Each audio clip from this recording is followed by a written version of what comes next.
ተዋናይት ሀናን ሰሞኑን ምን አዲስ ነገር አለ ስለሷ በማለትም በርካቶቹ በጠየቁት መሰረት ሀናንን በማስመልከት ነፍሰ ጡር ነች። በአሁኑ ሰዓት እንግዲህ ሶስተኛ ልጅ እየመጣ እንደሆነ ጀምረም ነው። ከዚህ በፊት 2 ልጆች እንዳሏት የወጡት መረጃዎች ያሳያሉ። ተዋናይት በአጭር ጊዜ ውስጥ እንግዲህ ይቺ ተዋናይት በህዝብ ዘንድ ሀናን በከፍተኛ ሁኔታ ተወዳጅነት ያተረፈች ልጅ ናት። በአሁኑ ሰዓት ሶስተኛ ልጇን ማርገዟ ተሰምቷል።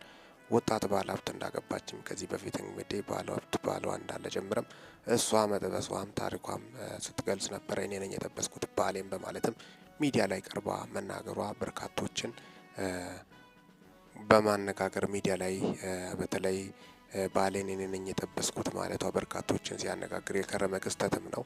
አጠቃላይ እንግዲህ የ3 ልጆች እናት ልትሆን እንደሆነም ነው የወጡት መረጃዎች የሚያሳዩት። የ3 ልጆች እናት በቅርቡ እንደምትሆን ምንም ጥርጥር እንደሌለ ጭምርም የታወቀ እንደሆነም ነው። እስካሁን ድረስ በዚህ አጫጭር መረጃ አብሬያቸው ቆየሁት። ሚኪ ነኝ ከሚኪ ታቦር። ሚኪ ታቦርን ሰብስክራይብ በማድረግ ወቅታዊ አጫጭር መረጃ አግኙ። ሰላም ቆዩልኝ።